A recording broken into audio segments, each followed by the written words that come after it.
pensado nessa aula, então, falar de questões de produção e realização a partir da experiência que eu tenho, que é uma experiência particular.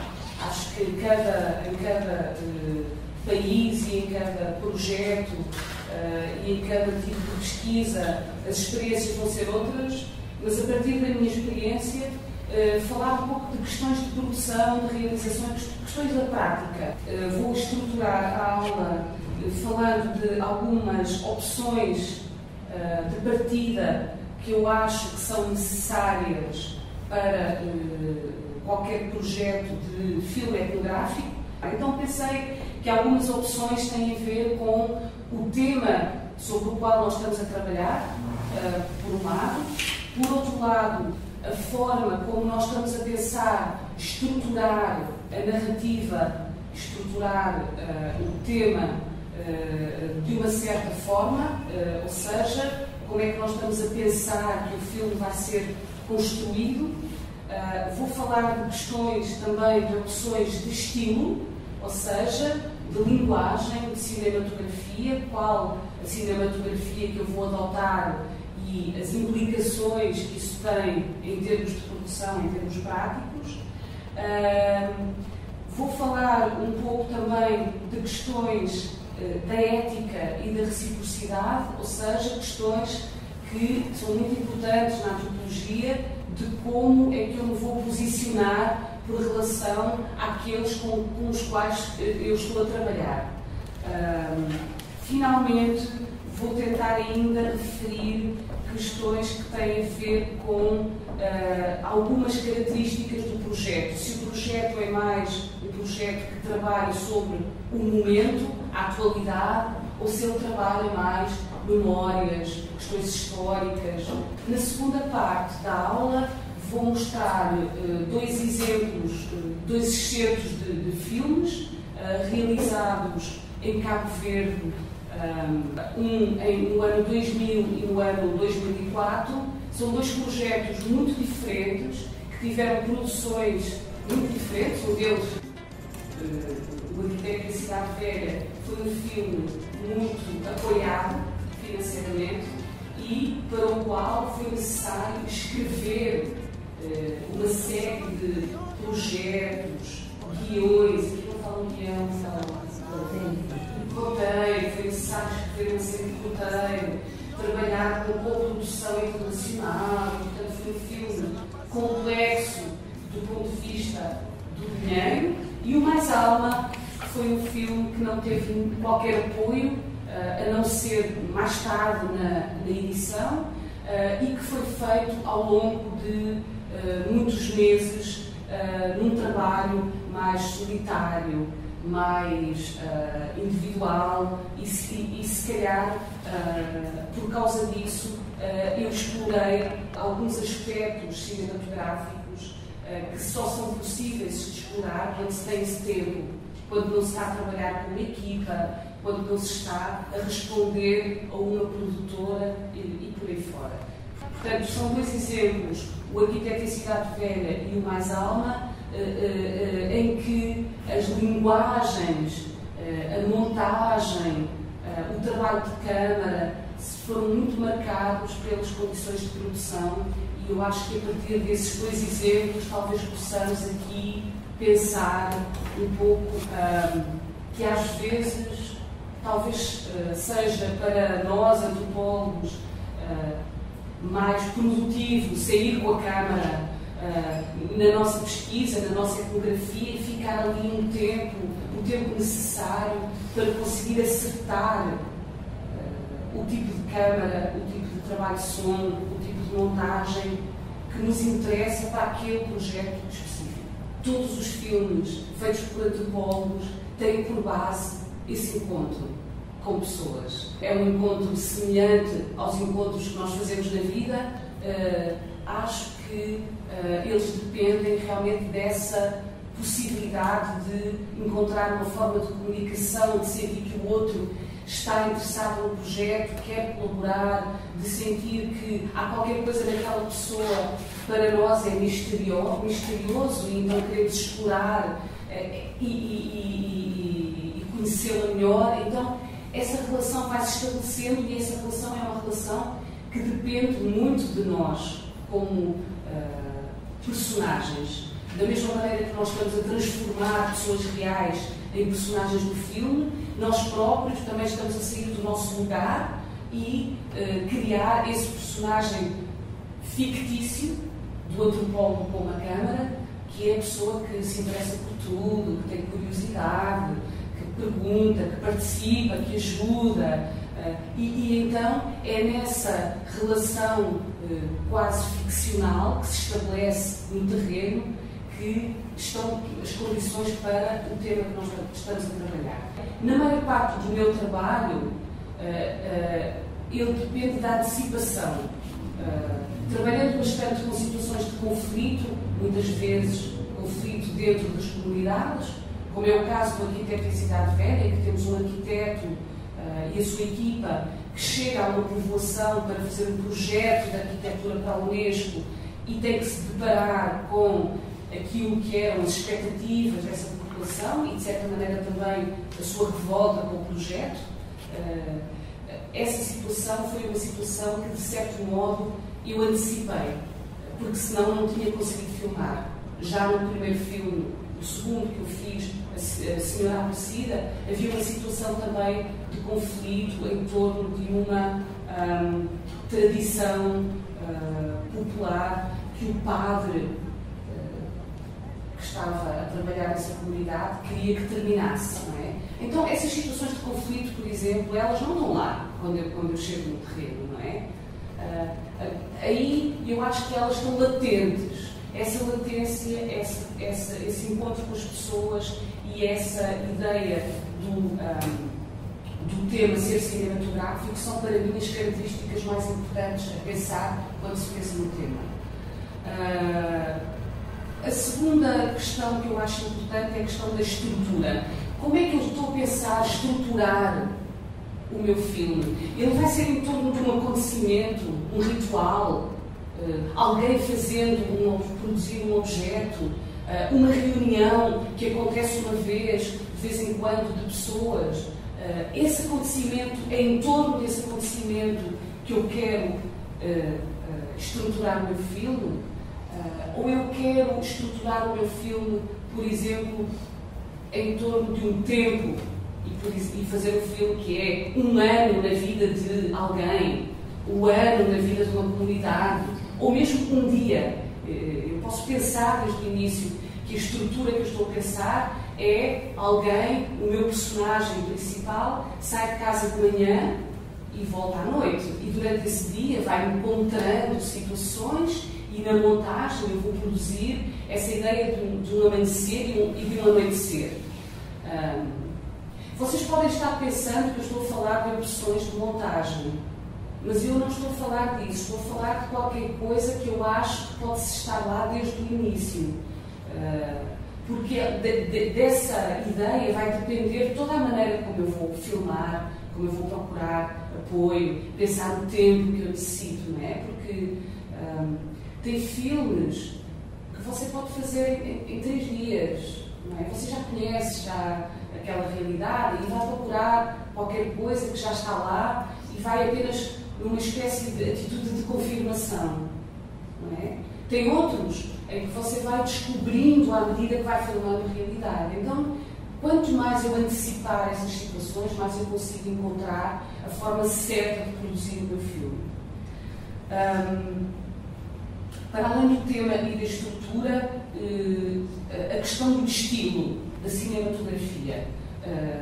Vou usar entrevistas, vou usar um estilo mais observacional, em que tudo acontece naturalmente em frente à câmara, mesmo que não seja naturalmente, porque eu posso, por exemplo, em vez de entrevistar uma pessoa, combinar com 3 ou 4 pessoas uma conversa e filmar uma cena de observação em torno dessas pessoas. Aquilo que eu vou fazer é da ordem de uma abordagem mais poética, ou ela é da ordem de uma abordagem mais em torno do discurso, por exemplo, não é?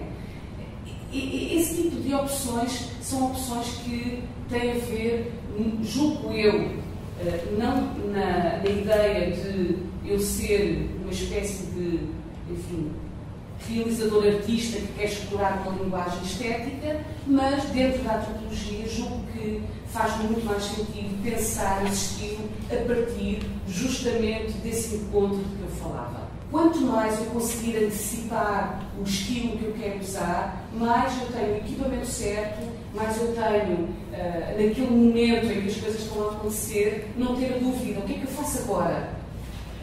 Vou pedir a esta pessoa para se sentar e vou falar com ela, vou atrás dela a ver se ela encontra outra para filmar a conversa, como é que eu vou gerir esta situação, não é?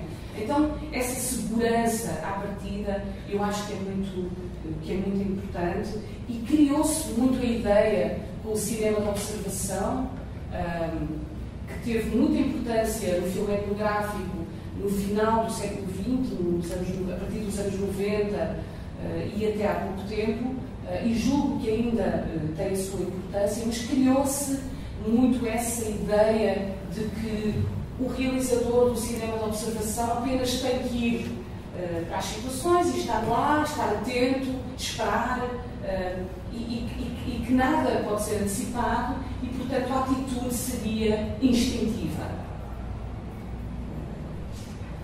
Eu acho que a atitude instintiva é muito importante. É como quando você está a improvisar em música, não é? Só é possível improvisar dentro de um quadro, não é? E até que ponto é que esse trabalho de ética, de responsabilização, de reciprocidade, deve estar lá desde o início, no sentido em que muitas vezes nós partimos para um projeto sem previamente antecipar alguns problemas que vão ser problemas desse impacto que aquilo que nós estamos a fazer vai ter nas pessoas. Isso já me aconteceu, por exemplo, quando eu decidi filmar uma família ao longo de um ano. Mas é um impacto brutal para uma família ter uma equipa um ano. É muito tempo. Queria dizer que julgo que para a maior parte dos meus colegas antropólogos que fazem filmes, produção e realização anda junto. Não têm essa separação, no sentido em que, como eu vos disse, muito da preparação que é feita não é uma preparação que normalmente os produtores fazem no documentário mais autoral, etc. É uma preparação que é feita de dentro do projeto de pesquisa e de dentro das suas implicações metodológicas. Por isso, o realizador é também o seu produtor, normalmente é também quem faz a preparação e a pesquisa. Muitas vezes em documentário a pesquisa é entregue a alguém. No nosso caso, a pesquisa e o trabalho de câmara e a linguagem e a ética, julgo que isso anda tudo junto, está tudo implicado. Claro que é preciso, quando se realiza um trabalho desses, pensar como é que eu vou pesquisar, como é que eu vou preparar, como vai ser a rodagem, como vai ser a montagem, como vai ser a pós-produção, como é que eu vou fazer a seguir com o filme, vou mandar para festivais, vou colocar online, como é que ele vai circular e se vai ou não ser editado, não é? Do ponto de vista da produção, essa preparação e essa pesquisa, claro que dependem do orçamento que é feito e que é muitas vezes refeito ao longo do processo de fazer o filme. Muitas vezes o problema é que há um orçamento único, não é? O orçamento não oscila, o orçamento é o orçamento. Eu tenho este dinheiro para fazer este filme e é esse dinheiro que eu tenho disponível. Eu prefiro, se calhar, gastar esse dinheiro a fazer um trabalho de campo durante 3 meses, ficando a viver na comunidade, e gastar pouco dinheiro a alugar equipamento, ou mesmo a fazer uma edição, ou mesmo a fazer um cartaz. Então, você pode trabalhar como no Mais Alma, que eu vou mostrar agora, em que eu faço câmara, tenho um operador de som, somos uma equipa de 2, desde o início até ao fim, somos sempre 2 pessoas, sempre. Não não muda a equipa, até um projeto como o Arquiteto da Cidade Velha, em que começo eu sozinha, com uma câmara e um microfone a fazer tudo, e à medida que vai havendo apoio, que vai havendo dinheiro, que vai havendo a possibilidade de ter uma equipa profissional, eu vou trazendo pessoas, a câmara também fica uma câmara mais sofisticada, aí eu posso iluminar, e já tenho dinheiro para ter um transporte, e posso transportar o equipamento nesse carro, que vai comigo, e por aí fora, não é? E é uma coisa que cresce, não é? E saber crescer, saber adaptar o projeto inicial, não perder de vista aquela minha ideia inicial, é muito importante quando os filmes, de repente, ganham uma dimensão que não tinham à partida. Vou começar por mostrar um excerto do Arquiteto em Cidade Velha, esse filme que eu fiz sobre um arquiteto chamado Cisa Vieira, português, que vai para Cabo Verde fazer um projeto para um lugar histórico, Cidade Velha, um lugar onde chegam pela primeira vez, desembarcam pela primeira vez os portugueses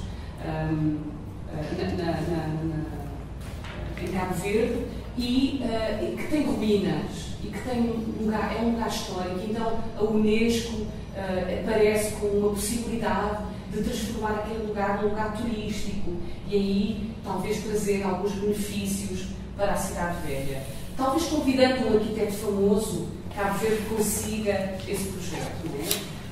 Agora, claro, há essa coisa de as pessoas que constroem ali, que fazem obras ali, os habitantes da Cidade Velha, claro, eles querem construir uma casa boa. Eles emigraram, trabalharam muito, querem uma casa boa, querem uma casa com vidro, com cimento.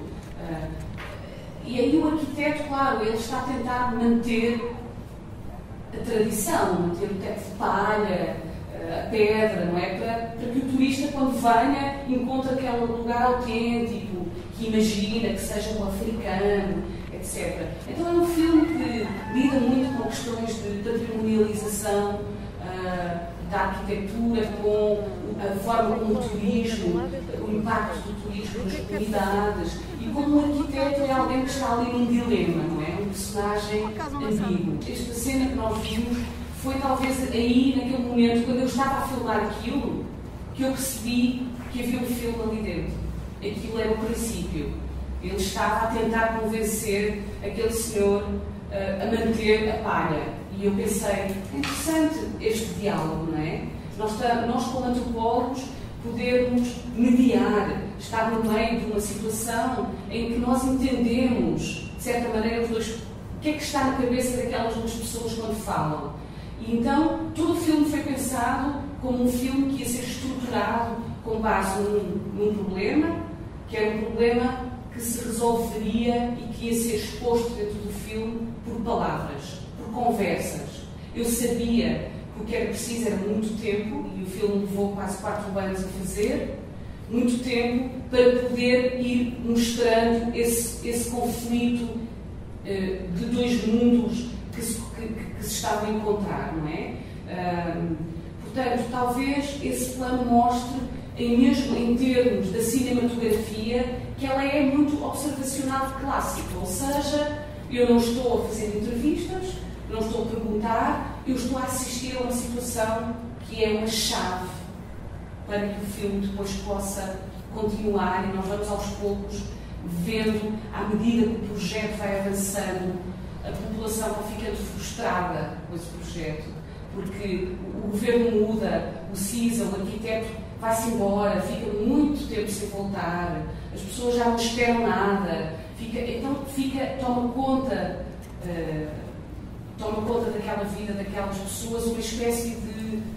não há nada a fazer, estas pessoas que vêm de fora, elas vão realmente tomar conta do destino das nossas casas. Então foi um filme que eu tive que, a partir dessa primeira ida, escrever um roteiro em que eu imaginei mais ou menos o que é que estava em causa aqui. Esse roteiro foi um roteiro que teve que passar pelo sistema de produção de qualquer filme ficção, ou seja, ele foi aos concursos do Instituto de Cinema, foi aos concursos do Instituto de Cinema francês, teve uma coprodução com televisões em França, teve todo um processo em que aos poucos eu fui conseguindo apoio para principalmente poder manter-me tanto tempo a filmar, não é? E esse é que era o grande custo deste filme. No caso do Mais Alma, eu acompanho jovens artistas, mas na verdade pessoas que se encontram para fazer um espetáculo, seja de dança contemporânea, seja de música, seja de teatro, tem também acrobata, e que são pessoas que procuram, julgo eu, não qualquer coisa da ordem da reprodução da tradição, mas qualquer coisa da procura de uma identidade que é uma identidade crioula, que ela oscila entre elementos mais afro e elementos mais de influência portuguesa, nomeadamente com a morna, que tem muito a ver com o fado, etc. Então, eu procurava isto, procurava esta criatividade que, de certa maneira, era um espelho para mim do meu trabalho, não é? Porque naquele momento em que eu também não tinha apoio para fazer este filme, não tinha, enfim, conseguido que a ideia passasse em nenhum concurso, portanto não tinha tido nenhuma produção, decidi deixar-me ir. Nesse improviso, nessa coisa de ir filmando, ensaios, de muito material, descobri que aquilo que eles estavam a fazer, aquilo que estas duas meninas vão fazer, é um pouco aquilo que eu estava a fazer também. Ou seja, procurar com a minha câmara como é que eu vou captar qualquer coisa da ordem do corpóreo, da ordem da emoção, da ordem do não dito. Não são palavras, não é conversa, é outra coisa, é o corpo a tentar encontrar como na dança, não é? Tentar encontrar uma fórmula, uma maneira de dançar. Eu sinto que estou no lugar certo. Por isso o filme se chama Mais Alma, porque muitas vezes eles dizem é preciso mais alma, é preciso colocar essa alma dentro do que fazemos, não é? E então esse clichê que há muito de que todo cabo-verdiano sabe dançar, é natural, essa naturalização do corpo africano, etc. Pareceu que ao filmar o treino, ao filmar o ensaio, ao filmar a tentativa, talvez pudesse também desconstruir um pouco esse clichê que é tão presente, julgo eu, pelo menos em Portugal, sobre os cabo-verdianos. Mas no final da sua fala você falou de um projeto, de um universalismo, pensar essas narrativas, os dramas, com uma linguagem mais universal, que escape a contextos muito específicos e que eles possam se tornar campo de tradução cultural para que outros sujeitos em outros lugares possam se engajar também nesse conflito subjetivo e entender os dilemas das pessoas e tal. Como é que você pensa então, essa relação entre a tradução cultural, entre o relativismo cultural e a busca de espaços mais universais de diálogo? Para mim, aquilo que eu penso sempre é que eu acho que é importante colocar toda a gente na mesma linha, não é? Por exemplo, quando precisa, aqui está a falar com o Sr. Abel, que é o senhor que quer mudar arquiteto, chega a Rosalinda, não é? Essa mulher, ela chega, é dali, não é? É local, e aí ela fala, olha, eu vou dar a minha opinião, o que é que eu acho que deve ser feito. Essa palha não tem aqui, nós damos para os animais, então ela explica. E ao explicar, ao entrar em cena, por isso é que eu gosto muito desta cena, porque tem o arquiteto, a sua acompanhante, não é? Tem a pessoa que está a fazer a casa e tem a Rosalinda, que é alguém que vai mediar localmente entre o habitante e o arquiteto. Ela é a personagem central desta cena. Ou seja, ela é a pessoa que chega com o seu estatuto de quem consegue entender o que o arquiteto quer e consegue entender o que o Sr. Abel quer. E então fala. E ao filmar essa cena e ao colocar toda a gente no mesmo nível, não é? Todos estão ali envolvidos numa conversa, eu acho que, de certa maneira, nós estamos a dar a possibilidade para que o espectador perceba todas as habilidades que estão implicadas nesta conversa. E não é preciso pôr lá, entrevistar, ou pôr uma voz off, ou pôr uma legenda, porque é de tal modo universal aquilo que está a acontecer. Isto para dizer que, sendo aparentemente específica, esta é uma situação que joga com tudo aquilo que a antropologia tem estado a tentar resolver, que é um problema realmente da contemporaneidade e da comunicação da contemporaneidade, não é? E de todos os dilemas que estão aqui postos, não é? Porque é preciso turismo, é preciso dinheiro, é preciso manter as casas tradicionais, é preciso deixar que as pessoas possam construir a casa que querem, enfim, há imensas implicações nisto que está aqui. Então eu acho que não ter medo da ambiguidade.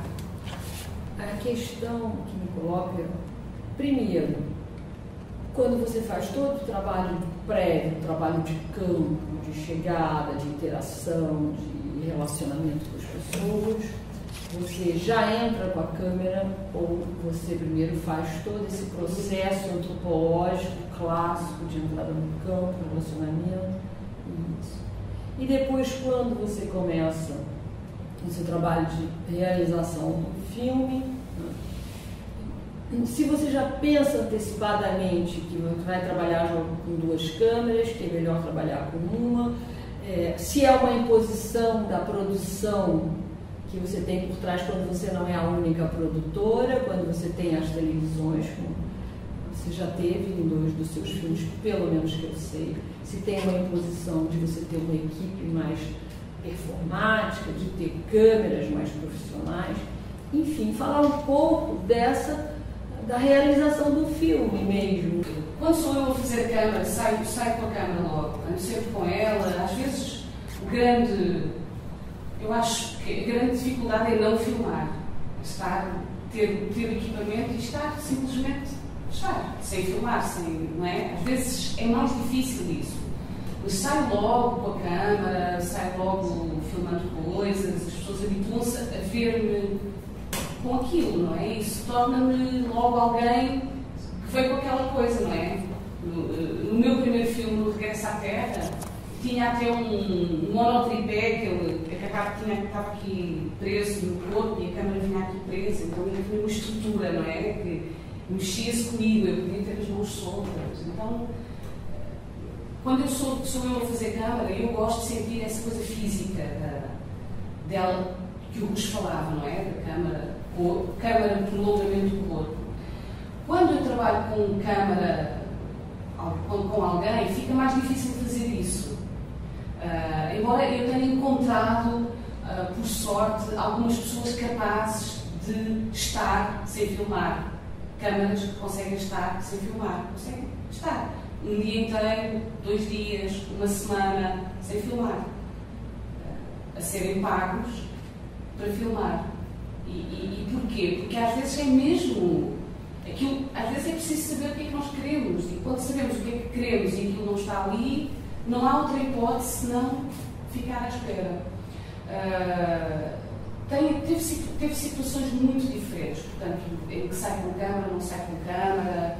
Em termos da realização, eu acho que é quando eu trabalho com uma equipe, eu sempre trabalho com um operador de som, tem sempre alguém no som. O som é extremamente importante, não é? É ele que, de certa maneira, condiciona a imagem, do meu ponto de vista. Eu estou sempre a pensar, se é preciso o som, então depois a câmara vai se adaptar. O som é a primeira coisa, porque sem um bom som nunca se tem uma boa cena, não é? Por exemplo, as meninas a dançar, ouvir-se o que elas falam, é preciso estar muito próximo, a música está muito alta, o microfone tem que estar a uma distância muito pequena delas, não é? Então, como filmar aquilo de forma a que o micro possa ir lá? Quanto mais pesquisa, quanto mais trabalho de preparação existir, mais esse projeto vai ganhar um peso dentro da sua cabeça que depois vai permitir mantê-lo até ao fim. Escrever o filme é muito importante. Para mim é importante, eu escrevo imenso. Escrevo no sentido em que em que faço listas de pessoas, faço listas de lugares, faço listas de cenas, de situações, faço estruturas, começo a pensar como é que começa, como é que acaba, tudo isso antes do projeto ter início. Então, à medida que vou fazendo a pesquisa, vou fazendo isso. Então, e também, à medida que filmo, vou vendo aquilo que filmei, discutindo com a equipa e às vezes com as pessoas, e dessa discussão aparece a ideia de como é que isto vai continuar, como é que isto vai progredir, não é? Às vezes estou a ir num caminho e percebo que não é aquele caminho. Ou às vezes estou a fazer 2 filmes ao mesmo tempo. Como no caso da Senhora Aparecida, em que eu não sabia se o padre ia deixar eu usar as imagens dele, porque eu tinha feito esse acordo com ele. Então eu estava a fazer um filme com um padre e um filme sem o padre. Porque eu acordei com ele que ele seria, se ele não quisesse aparecer, não aparecia. Então tive que fazer 2 filmes. E muitas vezes acontece isso. Você está. Agora, quanto mais eu tiver força dentro de si, é como se. Tem que ser um objeto desejado, eu acho. É essa coisa do desejo. Eu desejo fazer isto, tenho esse desejo dentro de mim. Então, esse desejo, se ele tiver. É difícil falar disto. Não é da ordem daquilo que eu possa explicitar como tendo alguma fórmula, mas é da ordem interior. Não é? Bom, e é isso. Espero que tenha servido para vos lançar algumas pistas, para pensar como é que se produz, como é que se realiza este tipo de objetos que são sempre o produto do encontro com as pessoas, como eu disse no início, e são sempre o fruto de um entusiasmo que é preciso ter no início e de um trabalho realmente grande de preparação que eu acho que é extremamente importante. E depois não desistir e pensar, se for preciso ficar aqui mais um ano, filmar isto, fico mais um ano.